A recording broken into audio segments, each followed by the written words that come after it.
स्वागत छ। म हुँ स्मृति मल्ल। यतिखेर देशभर मनसुन सुरु भइसकेको छ।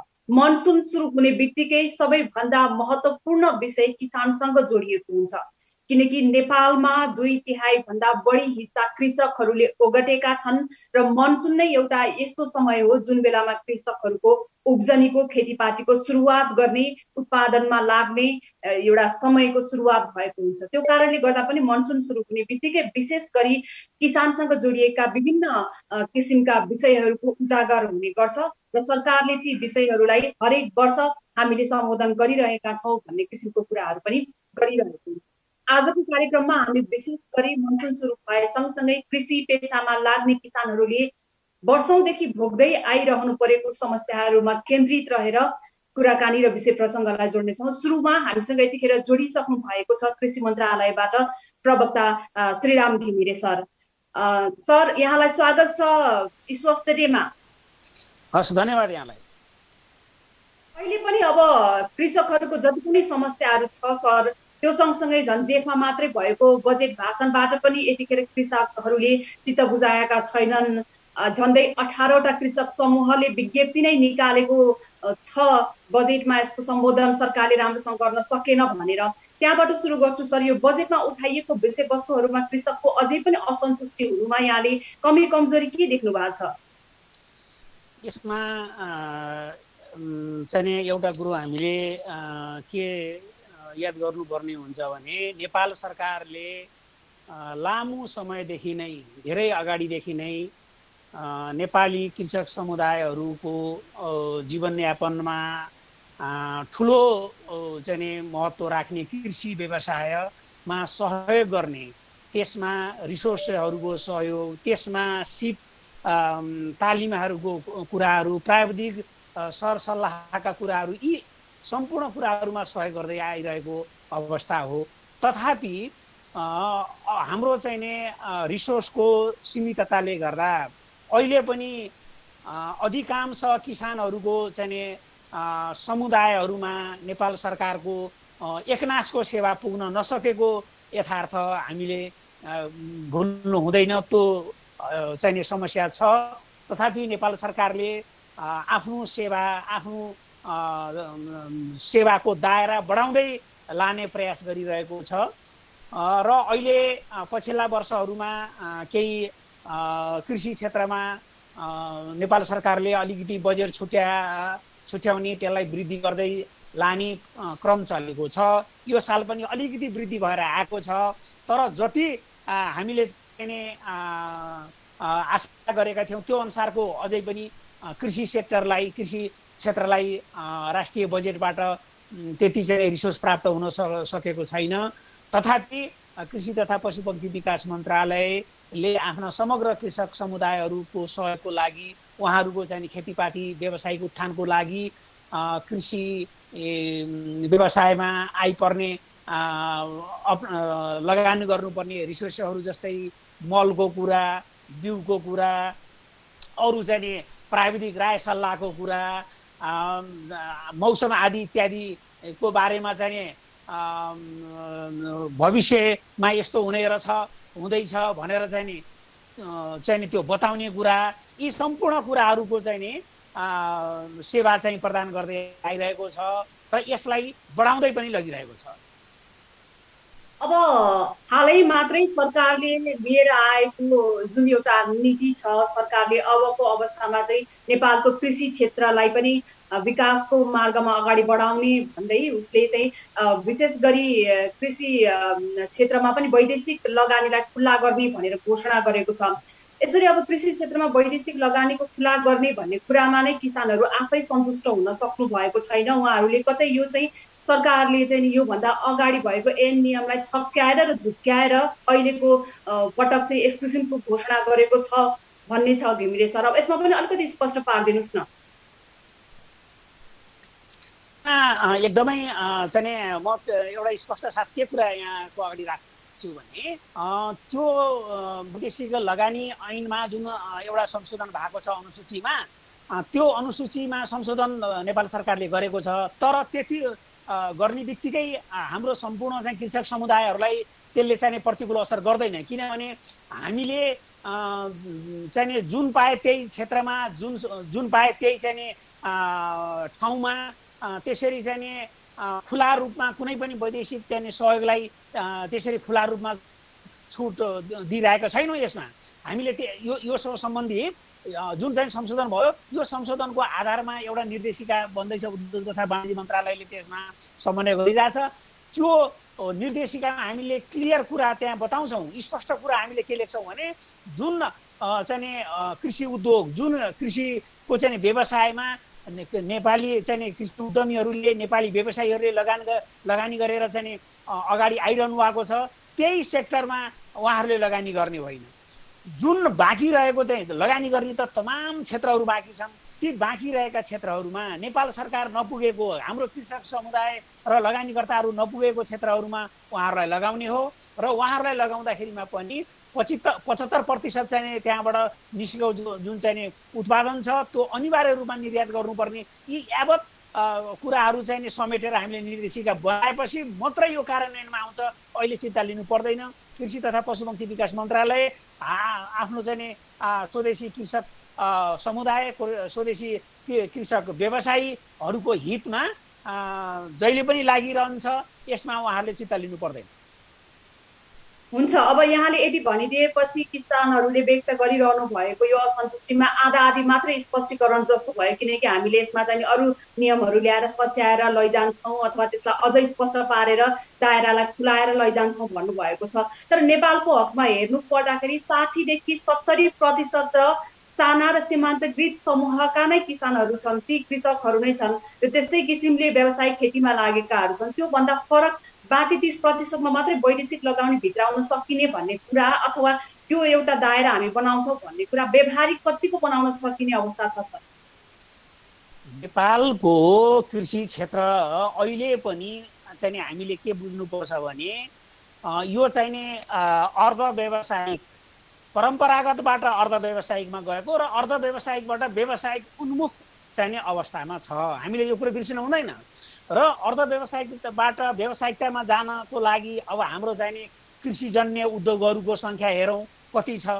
हामीले चाहिँ उत्पादन गरेका चाहिँ कृषि उपजको चाहिँ मूल्य वृद्धि श्रृङ्खला कतिवटा चाहिँ श्रृङ्खलामा हामीले चाहिँ त्यसलाई बढाएर लगेका छौँ।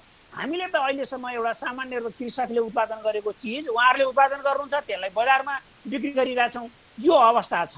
त्यसकारणले यसलाई मूल्य वृद्धि श्रृङ्खला बढाएर लाने यसका कृषि चाहिँ सम्बन्धित उद्योगहरू प्रशस्त खुल्नुपर्ने आवश्यकता छ। प्रशस्त लगानीको चाहिँ जरुरत छ। यसमा विभिन्न चाहिँ कृषिसँग सम्बन्धित चाहिँ रिसोर्स उत्पादन चाहिँ गर्ने जस्तै मलका कुराहरू उत्पादन गर्ने चाहिँ कारखाना, यसमा चाहिँ कृषि औजार विभिन्न खालका कृषि औजारहरू उत्पादन गर्ने कारखाना, विभिन्न खालको चाहिँ अत्याधुनिक तालिम सञ्चालन गर्ने त्यस्ता चाहिँ तालिम प्रतिष्ठानहरूमा लगानी त गर्नुपर्ने कति बाँकी छ त्यसमा हामी अब अहिले किसानहरूले विशेष गरी सरकारले प्रदान गर्ने अत्यावश्यक प्राथमिक कुराहरू प्राथमिक सेवा सुविधाहरूकै लागि पनि बारम्बार बोलिरहनु पर्ने, झगडै गरिरहनु पर्ने, लडिरहनु पर्ने अवस्था भएको यो अवस्थामा किसानहरूलाई झन् अब बिस्तारै व्यावसायिक बन्दै गइरहेको हामीमा वैदेशिक लगानी भित्राइदियो भने चाहिँ यसले प्रतिस्पर्धाको वातावरण बढाउँछ।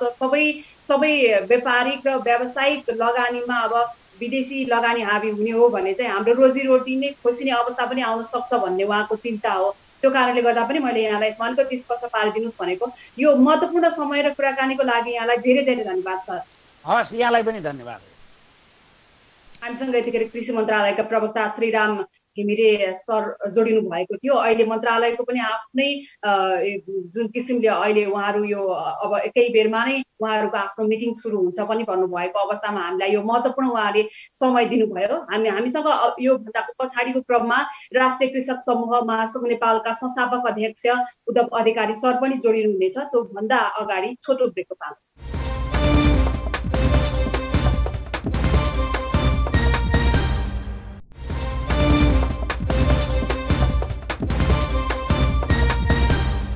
स्वागत छ यहाँलाई। कार्यक्रम स्वस्थ डेमा छौँ। आज आज मनसुन सुरु भए सँगसँगै हामीले विशेष गरी किसानहरूले वर्षौंदेखि खेप्दै आउनु परेका विभिन्न किसिमका समस्याहरूमा केन्द्रित रहेर र ती समस्याहरूको सम्बोधन गर्नुपर्ने निकायहरूले अझै पनि तिनीहरूलाई व्यवहारिक रूपमा ती समस्याहरूको समाधान हुने हिसाबले सम्बोधन गर्न किन सकिरहेका छैनन् त, यसमा केन्द्रित भएर कुराकानी जोडिरहेका छौँ। हामीसँग ब्रेकमा जानुभन्दा अगाडि कृषि मन्त्रालयका प्रवक्ता श्रीराम घिमिरे सर जोडिनु भएको थियो। यसपछि हामीसँग अहिले राष्ट्रिय कृषक समूह महासंघ नेपालका संस्थापक अध्यक्ष उद्धव अधिकारी जोडिनु भएको छ। अधिकारी सर, स्वागत छ यहाँलाई इस्यु अफ द डेमा। धन्यवाद। नमस्कार। नमस्कार सर। जस्तो हामीलाई प्रवक्ताज्यूले के भनिदिनु भएको छ भने जुन 18वटा कृषक समूह असन्तुष्टि सहित उहाँहरूले एउटा विज्ञप्ति बुझाउनु भएको छ, त्यो समूहमा यहाँहरू पनि सामेल हुनुहुन्छ। यहाँहरूले चाहिँ अहिले मात्रै सरकारले वैदेशिक लगानी भित्र्याउने कृषि पेसामा भन्ने व्यावसायिक रूपमा भन्ने कुरामा असन्तुष्टि जनाउनु भएको छ। उहाँले चाहिँ, मैले उहाँको कुराबाट सोध्न चाहे, उहाँले चाहिँ के भन्नुभयो भने जति पनि मात्रामा हाम्रा नेपाली व्यावसायिक कृषकहरूले जुन क्षेत्रमा हुनुहुन्छ त्यो भन्दा बाहेकको क्षेत्रमा मात्रै हामीले वैदेशिक लगानी भित्र्याउने कुरा गरेका हौँ, त्यो कारणले गर्दाखेरि यसले समस्या नल्याउला भनिदिनु भएको छ। तपाईँलाई उहाँको यो जवाफ कतिको चित्त बुझ्यो, म त्यहाँबाट सुरु गर्छु सर, त्यसपछि बाँकी समस्याका विषयहरूमा प्रवेश गरौँला। होइन, यो वैदेशिक लगानीको कुरा यो क्याबिनेटले डिसिजन गरिसकेका छ होइन। तथापि यो सम्मानित सर्वोच्च अदालतमा हामी सम्पूर्ण यो किसान संगठनहरूको तर्फबाट हामीले अदालतलाई गुहारिसकेका छौँ र अदालतमा यो मुद्दा विचाराधीन अवस्थामा छ। सरकारले जति जे भने पनि नेपालको कृषिलाई एक खालको कम आँक्ने र नेपालमा भएका 65% जनताहरूको जनजीविकासँग जोडिएको, संस्कृतिसँग जोडिएको विषयलाई उनीहरूलाई बेरोजगार बनाउने, उनीहरूलाई सडकमा पुर्याउने, उनीहरूलाई चाहिँ कसैको मजदुर बनाउने या चाहिँ भोकमरीमा पार्ने जुन खालको प्रपञ्च हो यो कृषि क्षेत्रमा वैदेशिक लगानी, यो एकदमै आपत्तिजनक विषय हो। र यो कुनै पनि हालतमा यो उहाँले भने जस्तो तत्त क्षेत्रहरूमा दिने भन्ने कुरो भनेको जहाँ जहाँ पोटेन्सियल एरिया छ लगानी गर्नेले त्यहीँ गर्छ। यो उहाँले चाहिँ तिमी उब्जनी नहुने एउटा भिरमा गएर उत्पादन गर भनेर कुनै विदेशी आएर लगानी गर्नेवाला छैन। त्यही उत्पादन भएकै ठाउँमा, त्यही बस्तीरहेकै ठाउँमा, त्यही सिँचाइ भएकै ठाउँमा, त्यही उपयुक्त ठाउँमा जहाँ किसानले अहिले आफ्नो जीविकोपार्जन गरिरहेका भूभागहरू भूगोलहरू छन्, त्यही नै त्यस्ता खालका व्यापारीहरू व्यवसायहरू आउने हुन् विदेशबाट पनि। र उहाँले भने जस्तो किसानले गरेर बाँकिरहेका ठाउँमा विदेशीलाई दिन्छौँ भन्ने खालको कुरा, यो कुरा चाहिँ त्यो पत्याउन लायक कुरा होइन। हुन्छ। अब यहाँहरूले लामो समयबाट साना महिला तथा सीमान्तकृत किसानहरूको अधिकार र हक हितका लागि भनेर जुटिरहनु भएको छ। अब यसरी तपाईँहरू आफै पनि लागिरहँदाखेरि अझै पनि त्यही नै समूहको, त्यही सीमान्तकृत, त्यही साना समूहहरूको जीवनस्तर कहिल्यै पनि माथि उठ्न सकेन र उनीहरूलाई व्यवसाय गराउन सक्ने अवस्था पनि अझै बनाउन धेरै गर्न बाँकी रहेको देखिएको छ। यसो गरिरहँदाखेरि यहाँहरूले सामना गर्नु परेका चुनौतीहरू के छन्? पहिलो कुरा त यो सरकारका संरचनाहरू जब स्थापित भए त्यसपछि किसानहरू अप्ठ्यारोमा पर्न सुरु गरे। यो किसानलाई के चाहिन्छ भन्ने बारेमा सरकारका संरचनाहरूको विवेकमा भर पर्ने भयो। उहाँहरूलाई जे लाग्यो त्यही कुरा चाहिँ सरकारका नीतिमा आउने भए, सरकारका कार्यक्रममा आउने भए, सरकारका बजेटमा आउने भए। त्यो प्रपर किसान जो वास्तविक किसान छ, जो खेतीपातीमा चाहिँ माटोसँग ऊ चाहिँ एक खालको साइनो जोडिरहेको छ, काम गरिरहेको छ, तिनीहरूसँग तिमीलाई के चाहियो भनेर आजसम्म कोही पनि सोध्न गएको छैन। जसले अहिले पनि कुल गार्हस्थ्य उत्पादनमा राष्ट्रिय ढुकुटीमा चाहिँ 27-30% चाहिँ नि कन्ट्रिब्युसन गरिरहेको छ र यो 2/3 जनताको एउटा पेसा जनजीविकाको सवाल पनि हो। त्यस्तो वर्गलाई र त्यस्तो क्षेत्रलाई, अन्य सबै क्षेत्रहरू अहिले कोभिड लगायतका विविध यो दशकौंदेखि एक खालको अप्ठ्यारोमा परिरहेको नेपालको अर्थतन्त्रलाई यही कृषि क्षेत्रले धानेको छ र तिनी किसानहरू जो सीमान्त किसान, साना किसान, महिला किसान र भूमिहीन किसानहरू जो आफूमा अनवरत रूपमा बिहान भालेको डाकदेखि राति अबेरसम्म खेतीपातीमा काम गर्छन्, श्रम गर्छन् र त्यही कारणले गर्दा यो देश अहिले पनि टिकिरहेको छ, यसले चलिरहेको देखिन्छ। यसले धेरै खालका भूकम्पहरू, नाकाबन्दीहरू, तपाईँको कोभिडहरू होइन, यस्ता खालका धेरै एउटा कालखण्डहरू पार गरेर पनि देशलाई अहिलेसम्म कोल्याप्स हुनुबाट बचाउनमा चाहिँ यही वर्ग हो जसले चाहिँ अहोरात्र श्रम गरिरहेको छ। तर तिनीहरूलाई केन्द्रबिन्दुमा नराखेर नीतिहरू बन्दाखेरि, कार्यक्रमहरू बन्दाखेरि तिनीहरूको चाहिँ जीविकोपार्जनमा टेवा पुर्याउन नसकेका कारणले गर्दा, उनीहरूको आय स्तरमा वृद्धि गराउन नसकेका कारणले गर्दा र उनीहरूलाई उल्टो उनीहरूले गर्दै आएको सांस्कृतिक कृषि, उनीहरूले गर्दै आएको परम्परागत कृषिमा पनि दखल दिने र थप चाहिँ नि त्यस्तो खालको नयाँ कुराहरू पनि नदिने खालका दुईटै त्यो एक खालको द्वैत गतिविधिहरू सरकारी तर्फबाटै हुँदाखेरि पनि किसानहरू चाहिँ आफ्नो पोल्टाको भुइँमा खसाल्न बाध्य छन् र भुइँको टिप्न र खोजेर हिँड्न चाहिँ बाध्य बनाएको अवस्थामा पुर्याएको छ। एकदमै यहाँले भनेकै जस्तो 60 देखि 70% व्यावसायिक रूपमा जति पनि कृषकहरू हुन्छ उहाँहरू साना किसिमका व्यावसायिक कृषि व्यवसाय गर्ने मझौला किसिमका र सीमान्तकृत वर्गका नै हुनुहुन्छ।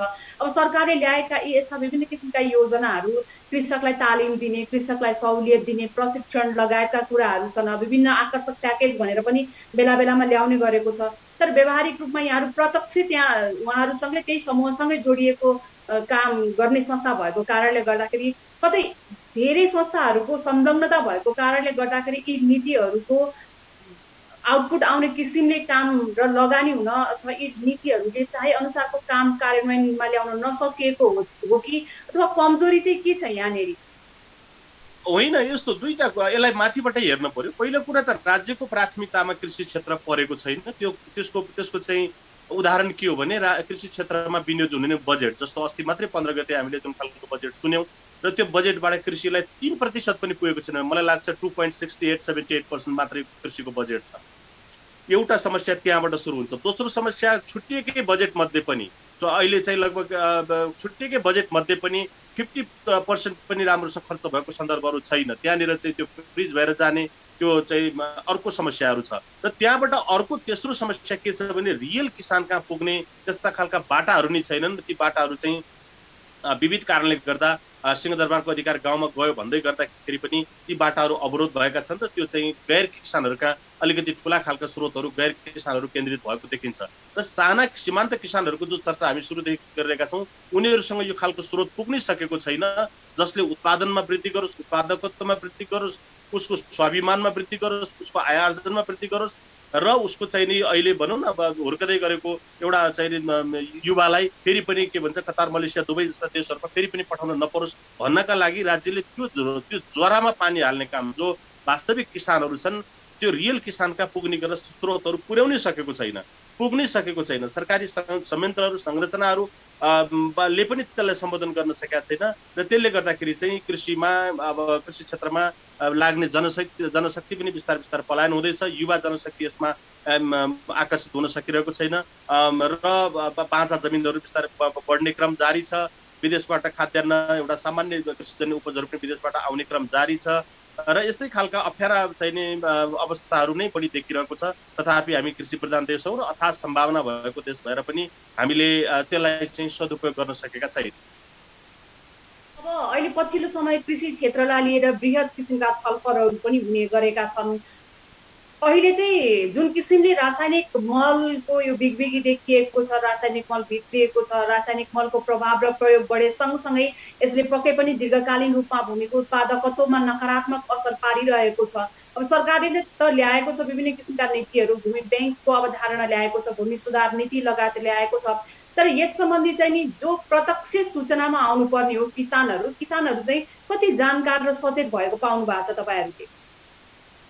होइन, सरकारले ल्याएको हरेक वर्षका नीति कार्यक्रमहरूलाई समीक्षा गर्ने हो भने त्यसको तपाईँको 50% पनि कार्यान्वयन भएको छैन। त्यहाँ सुन्दाखेरि साँच्चै एउटा चाहिँ खेतमा काम गरिरहेको हलो जोत्दै गरेको एउटा किसानलाई रेडियो कानमा राखेर सुन्दाखेरि अर्थमन्त्रीले बोल्दाखेरि साँच्चै त्यो उसले चाहिँ मैले सम्बोधन गरेको कि जस्तो पनि लाग्छ हरेक पटकका मन्त्रीहरूले भाषण गर्दाखेरि। तर उसका चाहिँ दिन बित्छन्, महिना बित्छन्, वर्ष बित्छन्, उसका कहिले पनि त्यो स्रोतहरू पुगेको छैन। सन्दर्भ यस्तो हो। अब अहिले तपाईँले भूमि ब्याङ्कको कुरा गर्नुभयो, अघि सुरुमा तपाईँले यो चाहिँ कृषिमा वैदेशिक लगानीको कुराहरू गर्नुभयो।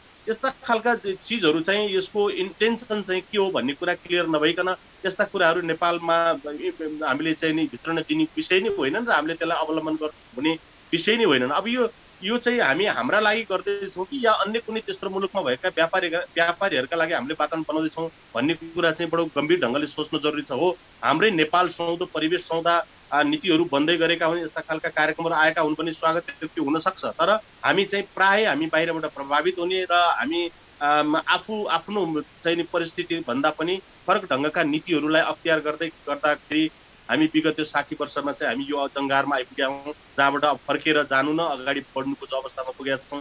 हाम्रा आफ्ना पद्धतिहरू, हाम्रा जति पनि संस्कृतिहरू त्यति बिस्तार बिस्तार लोपन्मुख अवस्थामा पुगिसकेका छन्। अब मलका आफ्नै खालका संस्कृतिहरू थिए, बिउका आफ्नै खालका संस्कृतिहरू थिए, त्यो बिस्तार बिस्तार हराउँदै गइरहेका छन्। पशुपालनबाट मान्छे बिस्तार बिस्तार पलायन हुँदैछ।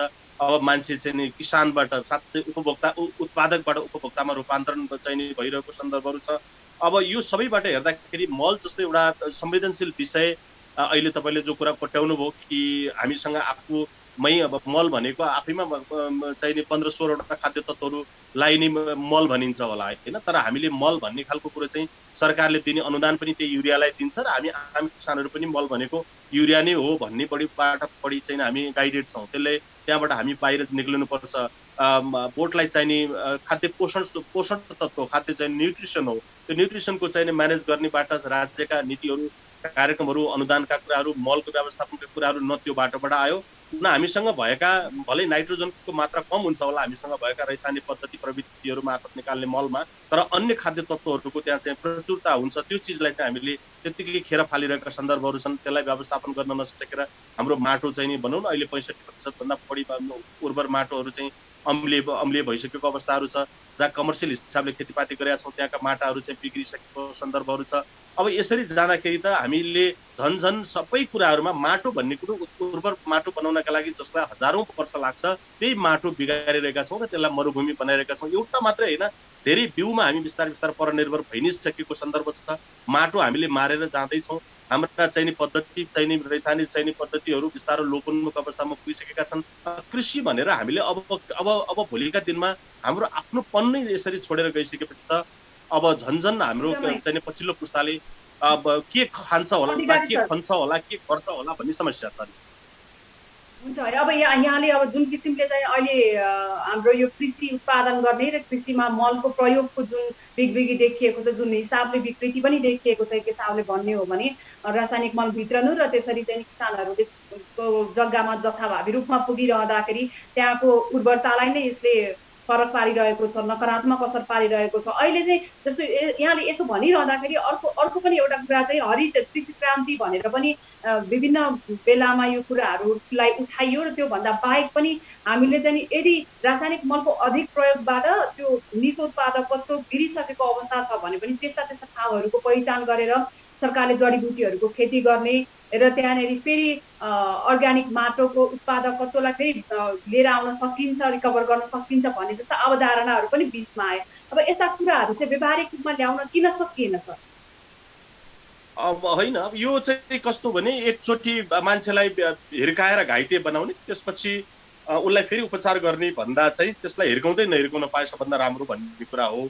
जान अनजानमा हामीले हिर्काइसक्यौँ, हाम्रो माटो बिगारिसक्यौँ र त्यहाँ गल्ती गरिसक्यौँ, तर त्यसबाट माथि उठ्नका लागि पनि त्यस्ता खालका देखिने खालका कार्यक्रमहरू आएका छैनन्। तथापि लेख्नका लागि लेखिएका छन् तर त्यो कार्यान्वयनमा आउँदैन। जस्तो म तपाईँलाई एउटा कुरा अहिले यो यहाँको चाहिँ यो सञ्चार माध्यम मार्फतमा एउटा के जानकारी गरौँ भने अहिलेकै पनि भर्खरै आएको बजेटले पनि के भन्छ भने रासायनिक मलको अनुदानमा वृद्धि गरी 12 अरब पुर्याइएको छ र सँगसँगै प्राङ्गारिक खेतीलाई पनि प्रवर्धन गरिनेछ भन्ने खालको यो कुरा त दशकौँदेखि कन्टिन्यू आएको छ। प्रवर्धन भनेको के हो? एउटा चिजलाई पैसै छुट्याउने, अर्को चिजलाई चाहिँ मुख मात्रै छुट्याउने, भाषा मात्रै छुट्याउने जुन खालको प्रक्रियाले यहाँले भने जस्तो त्यो मर्दै गएको माटो, मर्दै गएको पर्यावरण लाई कसरी त्यसले पुनर्ताजगी दिन सक्छ, त्यस्ता खालका कार्यक्रमहरू अब अहिले केही निजी कम्पनीहरूलाई चाहिँ प्राइभेट गर्न के भन्छ प्राङ्गारिक खेतीपाती गर्न चाहने निजी कम्पनीहरूका लागि केही अनुदानका कुराहरू आएका छन्। अब यो यो यो कतातिर लक्षित छ थाहा छैन होइन। अब यो केही वर्ष अगाडि जतिखेर यो गाविसहरू थिए, गाविस नगरपालिकाहरू थिए, त्यतिखेर पनि यो MCPM पास गर्ने सन्दर्भमा प्राङ्गारिक घोषणा गर्ने पालिकाका लागि चाहिँ केन्द्रबाट दिने अनुदानमा थप चाहिँ नि 25% थपिनेछ भनेर त्यस्ता खालका कार्यक्रमहरू पनि आएका थिए। तर यो कार्यान्वयन भएको छैन। यो कार्यान्वयन गर्ने तहमा कार्यान्वयनको पाटो अलिकति बढी महत्त्वपूर्ण देखिन्छ। अब शब्दजालहरू चाहिँ देखिन्छन् होइन, तर व्यवहारमा त्यो कुराहरू आएको छैन र यो व्यवहारमा ल्याउनु पर्ने बडो महत्त्वपूर्ण विषय हो। यो हामी सधैँभरि विदेशबाट एउटा चाहिँ माटोलाई चाहिँ मरुभूमि बनाउने खालको रसायन किनेर ल्याइराख्ने कुरा पनि यो न्यायसङ्गत कुरा होइन। न कि हामीले नेपालमै रासायनिक मल जस्तो एउटा विषलाई उत्पादन गर्ने एउटा कारखानै खोलेर पनि यसको समस्याको समाधान हुन सक्दैन। हामीसँग मलको विकल्प मात्रै सन्दर्भ छलफल गर्ने हो भने हामीसँग अहिले पनि 40-44% वनहरू छन् जुनमा चाहिँ अहिले तपाईँको हिउँदमा अस्ति अहिले पानी पर्नुभन्दा अगाडि चाहिँ 5-6 हजार ठाउँमा आगलागी भएर ती वनहरू डडेलोले सखाप भए। त्यहाँ भएका ती बायोमासहरू, ती स्रोतहरू, त्यो पत्करहरूलाई एउटा चाहिँ कम्पोस्टिङ सिस्टममा लिएर आएर मलहरू बनाउने कुरा, नगरपालिकाहरूको अहिले फोहोरको व्यवस्थापनको कुरा टाउको दुखाइको विषय भएको छ। त्यो फोहोरहरूलाई चाहिँ मलको रूपमा, कम्पोस्टिङको रूपमा व्यवस्थापन गर्ने कुरा र त्यो चाहिँ किसान कहाँ पठाउने, किसानको खेतीपातीमा पठाउने चेनको व्यवस्थापन गर्ने कुराहरू। अब यस्ता धेरै खालका विकल्पहरू बाँकी छन्। किसानकै गोठहरूलाई व्यवस्थापन गर्ने कुराहरू, किसानकै गोठहरूलाई मल कारखानाको नेपालको कृषि क्षेत्रलाई यदि व्यावसायिक रूपमा अगाडि बढाउन सकियो भने नेपालको आर्थिक उन्नति, नेपालको कृषि क्षेत्रले धेरै अगाडिसम्म पुर्याउन सक्ने सम्भावना, त्यो विकल्पहरू देखिएका छन्। जबकि अन्तर्राष्ट्रिय जगतले समेत यो कुरालाई बुझेर नेपालको कृषि क्षेत्रमा लगानी गरौँ भन्ने किसिमका प्रस्तावहरू अगाडि बढाएको छ भने यो बेलामा चाहिँ नेपालका ससाना व्यवसायका, ससाना एउटा सेक्टरका किसानहरूले आफ्नो व्यवसाय बापत, आफूले व्यवसाय गरे बापत, आफ्नो कृषि कर्म बापतको लगानी उठाउनको लागि सडकसम्मै जानुपर्ने अवस्था हामीले देखिरहेका छौँ। किसानको जुन किसिमको आन्दोलन केही समय अगाडि चर्कियो, त्यति नभएसम्म उहाँहरूले आफ्नो पसिनाको मूल्य पनि लिन नपाउने अवस्था आएको थियो। केही महिना अगाडि भारतमा पनि त्यस किसिमकै दृश्य देखियो। त्यहाँ जुन किसिमको किसान आन्दोलन देखियो त्यसले चाहिँ त्यहाँको मोदी सरकारलाई नै डगमगाइदियो।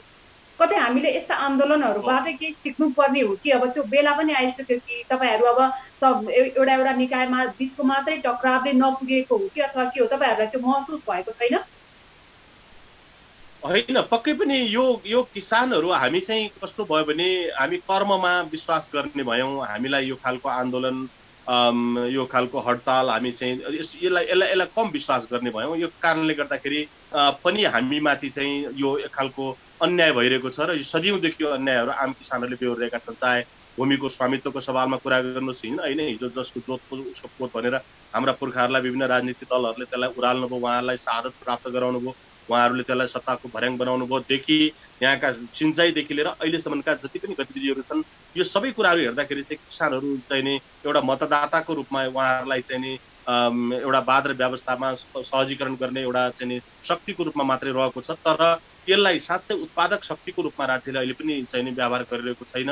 यो कारणले गर्दाखेरि हामी सङ्गठित हुने, हामीले यसलाई चाहिँ भोलिबाट चाहिँ हामीले उत्पादन गर्न बन्द गर्ने, हाम्रो उत्पादनहरू बजारसम्म लान बन्द गर्ने, हामी सबै उत्पादनका चाहिँ कामहरू छोडेर हामी सडकमा चक्काजाम गर्न जाने, टायर बाल्न जाने कुरा नै राज्यले चाहेको हो भने त्यो अलग कुरा हो। अन्यथा त्यो कृषि क्षेत्रको महत्त्वको बारेमा सबै नीति निर्माताहरूलाई थाहा छ, सबै अङ्गहरूलाई थाहा छ, सबै पात्रहरूलाई पनि थाहा छ, सबै कृषि ब्याकग्राउन्डबाटै आउनु भएको छ 99% मान्छेहरू। त्यसैले उहाँहरूलाई यसो गरिराख्नु पर्दैन। उहाँहरू आफै विज्ञ हुनुहुन्छ, जानकार हुनुहुन्छ र उहाँहरूलाई हामीले फेरि पनि त्यो जनदबावको कार्यक्रमहरू ल्याइरहनु जरुरी छैन भन्ने नै हो हाम्रो बुझाइ। तर त्यस्तो त्यो अनुसार देखिएको छैन र अब हामी असङ्गठित हुनुको परिणाम पनि हो। हामी असङ्गठित, हामी एकदम ठुलो शक्ति छ यो देशको सम्पूर्ण एउटा चाहिँ नि यसलाई एउटा व्यवस्थालाई नै तलमाथि पार्न सक्ने हैसियत राखेको किसानहरू हामी चाहिँ यसलाई चाहिँ एउटा सङ्गठित हुन नसक्नाले गर्दा हामी आफै किन चाउरिस मरिच आफ्नै पिराले भने जस्तो हामी आफै एउटा आफ्नो चाहिँ नि के भन्छ रोप्ने बेलामा मल नपाएर, खेती रोप्ने बेलामा बिउ नपाएर, आफूले गरेको उत्पादनहरूले बजार नपाएर हामी चाहिँ तडपिएर हामी आफै चाहिँ रुँदै कराउँदै हिँडिराख्नु परेको अवस्था चाहिँ हामीमा एक खालको सङ्गठित भावनाको विकास कम भएर पनि हो। र अर्को कुरा चाहिँ हामी आफ्नो धर्ममा, हामी चाहिँ आफ्नो कर्ममै बढी व्यस्त भएर पनि हो। हामी त्यसरी आन्दोलन गर्न हिँड्ने हो भने भोलि चाहिँ हाम्रा पशु वस्तुहरू भोकाइरहन्छन्, कोर्टमा चाहिँ गाई वस्तुहरू भोकाइरहन्छन्, हाम्रा बालीहरू चाहिँ नि लगाउने बेला भएका बालीहरूको समयमा लगाइन भने त्यसले उत्पादन कम हुनसक्छ, भित्राउने बेला भएका बाली छन् भने त्यसलाई नभित्राउँदाखेरि त्यसले कहीँ क्षति पुग्न सक्छ।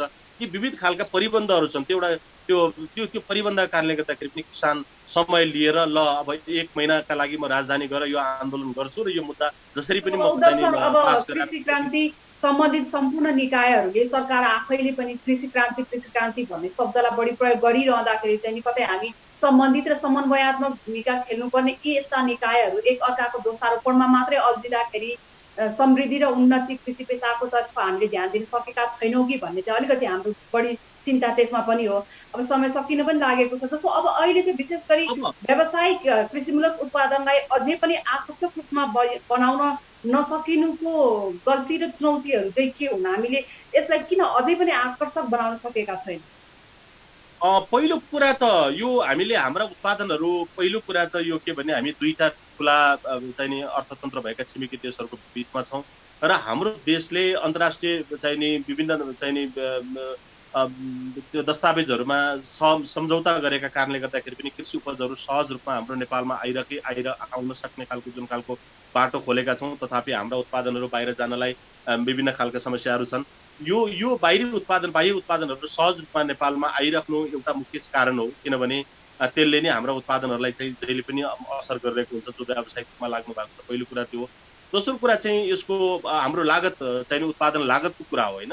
उत्पादन लागतलाई कम गर्ने कुरातर्फ हामीले अब ती खालका योजनाहरू बन्न पर्थ्यो। धन हामीले कृषिको आधुनिकीकरण यान्त्रिकरण गर्दै जाँदा यसको चाहिँ झन्झन हामीले उत्पादन लागतहरू बढाउँदै लगेको सन्दर्भहरू देखिन्छ।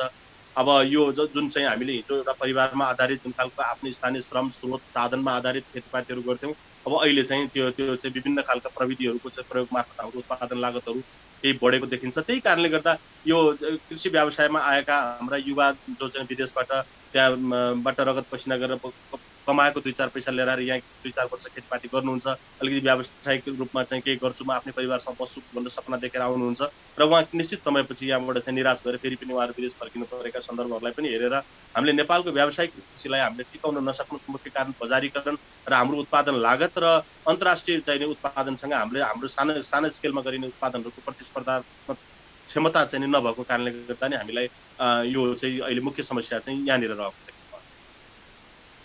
अब यो त अब थुप्रै असन्तुष्टिका बुदाहरू पनि भए। अब अहिले हामीले ध्यान पुर्याउन नसकिएका र विगतमा हुँदै आएका गल्ती कमजोरीका कुराहरू भए। बजेटमा चाहिँ सरकारले यसपालि अलिकति बढी महत्त्वका साथ मल र दुग्ध कारखाना लगायतको विषयहरूलाई चाहिँ उठाएको छ। त्यसमा चाहिँ यहाँहरूको कतिको चित्त बुझाइ छ अथवा के छ?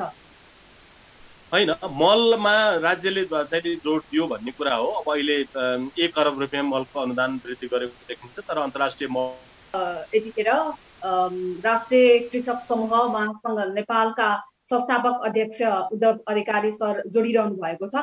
हजुर सर, जस्तो अन्त्यमा हामीसँग समय पनि लगभग सकिएको छ। मैले अब सरकारले अहिले जुन किसिमले मल र दुग्ध कारखानालाई अलिकति महत्त्व दिएको भन्ने पाटो पनि देखाएको छ, त्यसमा यहाँहरूको धारणा बुझ्न चाहिरहेको छु। अलिकति यहाँको आवाज हामीले सुन्न सकिरहेका। हजुर भन्नुहोस् सर। हजुर, यो मलको सन्दर्भमा अहिले सरकारले प्राथमिकता दिएको कुरा जो यहाँले राख्नुभयो, यो चाहिँ 1 अरब रुपियाँ चाहिँ नि गत सालको भन्दा 1 अरब रुपियाँ थपिएको कुरालाई यहाँले इङ्गित गर्न खोज्नु भएको हो भने अन्तर्राष्ट्रिय बजार मूल्यलाई हेर्दै जाँदाखेरि अहिले जबकि 4 लाख मेट्रिक टन मल गत 11 अरब यो चालु आर्थिक वर्षको पैसाबाट चाहिँ नि 4 लाख मेट्रिक टन मल आउन सक्ने सन्दर्भ थियो भने अन्तर्राष्ट्रिय जगतमा यो रासायनिक मलको मूल्य वृद्धिका कारणले गर्दा अहिले चाहिँ त्यो 2.5 देखि 3 लाख मेट्रिक टन भन्दा कम चाहिँ मल आउन सक्ने सम्भावना छ। तथापि 1 अरब रुपियाँ थपिए तापनि क्वान्टिटीका हिसाबले मल अझै पनि कम आउन सक्ने सम्भावना छ। अब एउटा कुरा त्यो भयो होइन। अर्को कुरा, अब राज्यको प्राथमिकतामा परेका केही सकारात्मक कुराहरू छन्, अब त्यो चाहिँ व्यवहारमा कसरी उत्रन सक्छ भन्ने कुराहरू हामी 100% नेगेटिभ छैनौँ। त्यहाँ भएका सकारात्मक कुराहरूको कार्यान्वयनको पक्षमा छौँ, किनभने हामी अगुल्टाले हिर्काएको कुकुर बिजुली चम्किँदा नि तर्सिन्छ भन्ने जो नेपाली उखान छ, हामी कहाँ चाहिँ विगत लामो समयदेखि हामी सुन्दै आयौँ, हामीले भोग्न पाएनौँ, हामीले त्यसलाई चाहिँ प्रयोग गर्न पाएनौँ, उपयोग गर्न पाएनौँ। सरकारी स्रोतहरू, बजेटहरू आम साना किसान सीमान्त किसानहरूको तर्फबाट हामीले भन्नुपर्दाखेरि त्यसैले अब चाहिँ हामीले छुन पाइयोस्, त्यो स्रोतलाई सदुपयोग गर्न पाइयोस् र त्यसले चाहिँ नि हाम्रो चाहिँ उत्पादनमा त्यसले टेवा पुर्याओस् र समग्रमा त्यसले मेरो परिवार, मेरो समाज र मेरो राज्यलाई नै त्यसले टेवा पुर्याओस् भन्ने आम साना किसानहरूको चाहिँ मान्यता छ। त्यसमा छुनी गरेर राज्यका घोषित कार्यक्रमहरू पनि कार्यान्वयन हुन् र जुन खालका किसानलाई छुन नसक्ने खालका कार्यक्रमहरू छन् तिनलाई चाहिँ भोलिका दिनमा परिष्कृत परिमार्जित गरेर वास्तविक किसानसँग पुग्न सक्ने खालका कार्यक्रमहरू बनुन्। अहिले पनि प्रदेश तहका कार्यक्रमहरू नीति कार्यक्रमहरू आइरहेका छन्, बजेटहरू आउने क्रम जारी छ, स्थानीय तहका बजेट नीति कार्यक्रमहरू बन्ने क्रम जारी छ। यो सबै क्षेत्रको, यो सङ्घीय सरकारको मात्र कृषिको कुरा होइन, यो कृषि कतिपय पालिकाहरूमा अहिले पनि 80-90% किसानहरू भएका पालिकाहरू छन्। ती पालिकाहरूले पनि अब योजनाहरू बनाउँदाखेरि चाहिँ किसानलाई केन्द्रबिन्दुमा राखेर बनाउनु। उद्धव सर, यहाँलाई यो महत्त्वपूर्ण समय र कुराकानीको लागि धेरै धेरै धन्यवाद। अवसरका लागि धेरै धेरै धन्यवाद। नमस्कार। हामीसँग राष्ट्रिय कृषक समूह महासंघ नेपालका संस्थापक अध्यक्ष उद्धव अधिकारीज्यू यतिखेर जोडिनु भएको थियो। यसभन्दा अगाडि हामीसँग कृषि मन्त्रालयबाट कृषि मन्त्रालयका प्रवक्ता श्रीराम घिमिरे सर पनि जोडिनु भएको थियो। मनसुन सुरु भएसँगै किसानसँग जोडिएका विभिन्न किसिमका समस्याहरूको उजागर हुने गर्छ। भलै सरकारले हरेक वर्ष बजेटमा नै समावेश गरेर किसानलाई लोभ्याउने गरी विभिन्न किसिमका अवधारणाहरू, विभिन्न किसिमका नीति योजनाहरू ल्याए तापनि व्यावहारिक रूपमा भने ती योजनाहरू कार्यान्वयन गर्न नसकेको, ती नीतिहरूको व्यावहारिक रूपमा कार्यान्वयनमा ल्याउनको लागि थुप्रै यस्ता चुनौतीहरू आउने गरेको भनेर चाहिँ नि त्यसको परिणाम भन्ने देख्न पाइएको हुँदैन। यसै विषयमा केन्द्रित रहेर आजको कार्यक्रमले स्वास्थ्य डेमा कुराकानी गऱ्यौँ। आजको लागि कार्यक्रमको समय सकिएको छ। न्युज 24 टेलिभिजन हेर्दै रहनुहोला। नमस्ते।